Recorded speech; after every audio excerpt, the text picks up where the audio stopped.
различни водолюбиви птици. Сега вече надвишават над 240. Популацията се увеличава и това според нас е промяната на климата в, така да кажем, в Западна Европа. Техните влажни зони. А и тук на острова се намира най-голямата влажна зона и в България. Общо за 11 влажни зони. При нас надвишава над 5600 хектара площ. Доколкото знам, и Атанасовското езеро влиза и Поморийското езеро, Бода също влиза в тези местности тук. Да. И тук имахме 3 гнезда на морски орел, сега са останали 2. Преди 20 години при една голяма буря едно от гнездата пострадва, единият възрастен с малкото загиват и другия възрастен мигрира към Бургас, той идва при вас. Всички ние му казваме черешовите води, тогава нивото на Дунава се покачва драстично, както е сега, също доста се покачил. Но имаше случаи на още много повече вода и е заливал целия остров. И кога са дошли от начало, те са вървяли по 17-18 часа през такива местности, тресавища, блата, заляти с вода. И малко или много това го пресъздава, защото остров Персин е обявен за влажна зона през 1976 година, но поради тая причина, когато са изградили и защитни диги около самия остров, те са естествено унищожени. Следващата сграда, която ще видим, също на един етаж е била до 59-та година. Тук е било началника или директора на самия лагер. От тук започва вече лагера. Това е главната порта. Тя в принцип е била тук така до пътя и ние ще я възстановиме в реални размери. Отпред пише: "Да, човек звучи гордо". Този надпис са срещали самите лагеристи. А от задната страна пише: "Щом врагът не се предава, се унищожава". И това е надписа, който също като са се обръщали, са виждали самите те. Така изглежда лагера в началото на 50-те години. Дървените бараки там една до друга, която оградна двойна телена мрежа, дървени вишки за охрана. И така, ние минахме преди малко край двете вили. Тая е малката вила, която всички ще я видите. Тя е вилата на тогавашния главен надзирател на затвора, на лагера Белене. Газдов, Гогов, там са били всичките тия хора, които са управлявали лагера. Тя е попадала в очертанията на лагера Белене. Сега, здравейте, официално от мен, Михаил Маринов се казвам, ръководя дейността на фондация Остров Белене. Намираме се на остров Персин. Това е най-големия български остров, български дунавски остров. Дължината му е повече от 15 км, ширината е приблизително 8 км. През 2000-та година територията на остров Персин, заедно с териториите на по-малките дунавски острови около Персин, които са между 10 и 12 на брой и са известни като Беленски дунавски архипелаг, та всичките тия острови са обявени за природен парк. С други думи, ние се намираме на територията на природен парк Персина. Изключително голямо биоразнообразие, повече от 800 вида птици и животни и над 1200 вида растителност могат да бъдат наблюдавани тук през различните месеци от годината. Служителите на природния парк, чрез система от 3 шлюза, те представляват връзка с реката, с главния Дунав, умишлено пропускат вода към територията на острова, за да поддържат около 1/4 от него постоянно наводнена, с цел да създават условия за гнездене на така наречените влаголюбиви птици. До 1949 година острова е бил на хората от тогавашното село Белене. Тук те са изкарвали почти през цялата година своите домашни животни на паша. Отглеждали са повече от 1300-1500 пчелни кошера за добив на мед. Мястото е било страшно привлекателно за лов и риболов, тъй като в територията на острова има страшно много дивеч, т.е. много ловни дружинки са идвали тук. Реката често е заливала част от острова и в ниските места е било пълно с риба. Са загребвали тук няколко пъти в блатата и са си тръгвали с пълна каруца с риба. С други думи, територията на остров Персин е била важна за стопанското развитие на хората от тогавашното село Белене. Със секретно постановление от 27 април 1949 г. Българската комунистическа партия решава да бъде разкрито трудово-възпитателното въжитие Белене, останало в нашата история като втори обект на концлагера Белене. Това е най-големия, най-секретния и най-дълго просъществувал лагер за изолация, терор и убийства над политически противници на българските комунисти. най-големия лагер, тъй като за периода на съществуването му през него преминават повече от 15 000 души. Най-секретният, тъй като умишлено е направен в най-източната точка на остров Персин, където е скрито от хорските очи. Естествено, цялата местност е заградена от блата и тресавища, което прави бягствата невъзможни на практика и охраната много по-лесна. И най-дълго просъществувалия лагер, тъй като ви казах, че е открит 1949 година, няколко пъти той е закриван документално, впоследствие е отново откриван. Истината е, че лагера Белене съществува почти до 1987 година. Сега първите 200 лагеристи са прехвърлени от друго място за изолация, мините Богданов дол край Перник, лятото на същата 1949 година. Докарвани са до ЖП гарата на село Белене, обикновено в животински вагони. Там са слизали пеша под охрана, силна охрана от конни милиционери, нали тогава не бяха полицаи, а милиционери. Са преминали цялото разстояние пеша от ЖП гарата до това място, където създават всъщност лагера Белене. Пътя е отнемал между 17 и 20 часа, тъй като около 18 км са на пръв поглед не много, но хората са били крайни изтощени, а тук не е имало уредени пътища, тук са били гори, блата, тресавища и много трудно е ставало придвижването. Останалите 200 души първите няколко месеца спят в окопи и в землянки, собственоръчно издълбани от тях в земята и покрити с растителност от острова. Тъй като за много кратък период от време броя на лагеристите става няколко пъти по-голям като бройка, се взема решение да бъдат построени между 9 и 12 дървени бараки, така се изглеждали. Всяка от бараката е можела да побере между 350 и 500 човека. В началото на 50-те години тук в лагера едновременно лежат няколко хиляди души.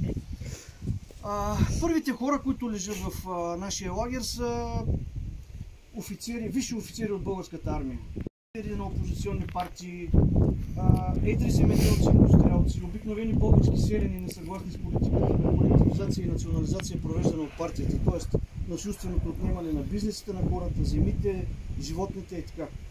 Недоволните и хората, които са против този процес, са били докарвани тук или в подобни места за изолация в комунистическа България. Страшно много свещеници тук лежат, католически, православни свещеници, протестантски пастори, кметове на населени места, на по-късен етап лекари, учители, спортисти, музиканти. Тоест никак не е преувеличено, ако кажем, че през лагера Белене преминава една голяма част от интелектуалния елит на нашата държава. Основната работа на лагеристите първите няколко години е била прокарване на всички вътрешни пътища в територията на острова, по които и до ден днешен се движим. На остров Персин има повече от 20 км пътища. Те са създадени с безплатния труд на лагеристите. Това е включвало изсичане на дървета, изкореняване на дънери, насипване с земна маса, валиране с ръчни валяци. Говорим за изцяло ръчен труд, тук отсъствала механизация или някакви машини, мотори. Т.е. тежка физическа работа. Другата основна работа на лагеристите е създаване на повече от 40 км двойна непрекъсната дига. Това е един голям земен насип между 2,5 метра и 3,5 метра, която дига спира наводненията на реката вече към острова. От тогава, когато е построена дигата, тъй до ден днешен не помним Дунава да е заливал острова. Също много тежък труд, изцяло ръчен. Дневната норма на всеки един лагерист е била да изкопае 3 кубика пръст. Вътре ще видите как изглеждат 3 кубика пръст. Насипали сме една стая, чисто визуално да ги видите. И съответно изкопавайки я, за да я насипват вече и по дигите. На по-късен етап част от лагеристите са били заети в животновъдните ферми в територията на острова, а някои от тях в селското стопанство. Сега дневната порция храна на всеки един лагерист, който е изпълнил своята норма, е 360 грама хляб и 2 супи. Една супа на обед и една супа вечерта. Понякога, по спомени на оцелели лагеристи, някои от тях казват, че понякога сутрин са получавали по лъжица мармалат. Тоест тежката работа и глада тук са буквално ежедневие. Цитирам по памет пак спомени на лагерист, който е бил тук, който буквално казва така: след като попаднахме в лагера Белене, след втората седмица толкова бяхме изгладнели, че изядохме всичко, което се движи в територията на лагера. 112 декара обхваща лагера Белене. Жаби, гущи, ризми, абсолютно всичко, което може да се яде. Сега на остров Штуреца или Штурчето, в началото на 50-те години е създаден женски трудов лагер. Там са изолирани между 300 и 400 жени. специално за тях е построена една голяма свинеферма. Те се занимавали с отглеждане на прасета. Интересно е да знаете, че между тези въпросници жени има пак доста голям брой католически и православни монахини. На малко по-късен етап от своето съществуване женския лагер е преместен в гора в близо до мъжкия лагер с цел по-лесната охрана на двата лагера. В края на 50-те години, тук в една гориста местност, която се пада запад от мъжкия лагер, е създаден младежки трудов лагер. Той съществува за кратко, но въпреки това през него преминават между 1600 и 2400 млади момичета и момчета, като документи за най-младия лагерист, който е бил в младежкото крило на лагера, сочат, че това момче е било на 13 години. Значи той попада тук, защото си е позволил да разкаже виц против партията, докладване на учителите, на директора, съответно тук в гората за превъзпитание в кавички. Основната вина, отново в кавички, на тези млади хора е, цитирам документ на Държавна сигурност, че са се обличали повлияни от западната мода. Тоест дънки, малко по-нестандартни елечета или кожукчета. Слушали са тогава забранената музика. Джаз, рок, хеви метал или Радио Свободна Европа. Или пък момичета са носили по-нестандартни прически. Заради това е можело да попаднеш в младежкото крило на лагера Белене. Слава Богу, наистина съществува за кратко този лагер, но казах ви, че повече от 2000 млади момичета и момчета преминават през него. Друг дунавски остров Предела, който е много близо тук до остров Персин, и когато водите на Дунава са ниски, буквално може да се премине пеша към Предела. Остров Предела остава в нашата история като мястото, където са заравени труповете на избитите от нашия лагер Белене и от близкия лагер край град Ловеч. Ловеч е на 100 км от Белене. Ловешкия лагер представлява каменна кариера, т.е. самия релеф, той е камък. Не позволява да бъдат заравени там. Почти всяка седмица една военна камионетка идвала с трупове на убитите от лагера Ловеч, стигала е на брега към село Белене и с лодка телата са били прекарвани към остров Предела, където са заравени. Първоначално в плитки гробове край брега на реката, където по-лесно е ставал този процес. Но тъй като казах ви, че тук има страшно много диви прасета, те са надушвали кръвта на убитите, изравяли са труповете, частично са ги изяждали или облосквали, а останките са доста често тези останки са излизали на румънския бряг, който е наблизо на Русрища. Съществува писмо, тогава секретно вече не, от румънските комунисти, с което писмо молят нашите да спрат да изхвърлят трупове в Дунава, тъй като доста често изплуват на румънския бряг и тамошните хора си мислят, че там вървят некомически убийства. Навътре в острова и малко по-надълбоко да бъдат загробвани тези тела. За съжаление, толкова години след демократичните промени в нашата държава, нито едно българско правителство, а и ние като общество не направихме нищо да локализираме тези места, където са заравени труповете на убитите от лагера Белене и от лагера Ловеч, за да знаят много български семейства къде са останките от телата на техните бащи, дядовци и прадядовци. Стартирали сме този процес, нужно е едно комплексно разрешително с един модерен геоскенер да сканираме територията на остров Предела, за да можем да намерим останките от тези тела. С голяма доза сигурност знаем къде са заравени. При живе проведохме доста така срещи и интервюта имаме с оцелели лагеристи, с милиционери, които са охранявали този периметър, които общо взето почти едни и същи места посочват. Тоест, ние имаме относителна сигурност къде трябва да се случи този процес по това проучване. Дай Боже да се случи до година от ранната пролет, да започнем да стартираме това нещо. Сега две думи за нашата фундация. Фундация Остров Белене е създадена в началото на 2016 година. Основната ни мисия е превръщане на останките от лагера Белене в място на памет. Българското място на памет към всички невинно страдали и всички, които са загубили своя живот в този лагер. В комунистическа България има повече от 20 подобни места за изолация, нито едно от тях не е оцеляло. Всички са старателно унищожени, Белене е частично оцеляло. За да го превърнем в място на памет и да го направим част от световната мрежа от подобни места на памет. Много от вас са чували за Аушвиц, Бухенвалд или други места за изолация и убийства. Имаме изготвен идеен проект, който включва възстановяване на цялата инфраструктура на лагеря, така както изглежда от 50-те години. Искаме да възстановим дървените бараки, които са унищожени, охранителните вишки, карцерните помещения, сервизните помещения, оградните съоръжения, така, защото идвайки човек тук да се пренесе в духа на 50-те години и да види как е изглеждал точно лагера.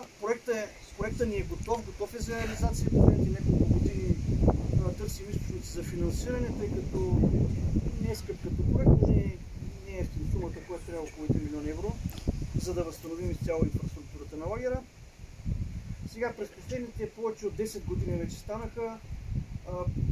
Този път, по който преминахме, се стараем да го поддържаме чист, безопасен и проходим. Придружаваме всеки, който желая да посети място, да се познае с неговата история. Изработили сме 2 стационарни изложби, след малко ще ги видите, т.е. постоянни изложби с лицата и кратки истории на много малка част от хората, които са влезали в нашия лагер. Имаме 4 подобни изложби. С 2 от тях сме си поставяме много една от изложбите е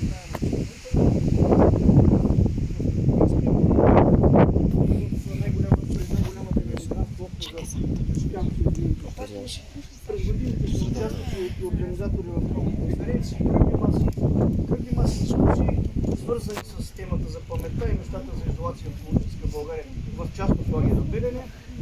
С други думи, опитваме се да поддържаме мястото чисто, живо и да запазим паметта на тия хора. Пак казвам, големите усилия в момента са насочени към намиране на източници за финансиране, да го превърнем наистина в едно хубаво място. Хубаво не е точно дума, но в нашето място на памет и да си запазим тая част от българската история. Много ви благодаря за вниманието.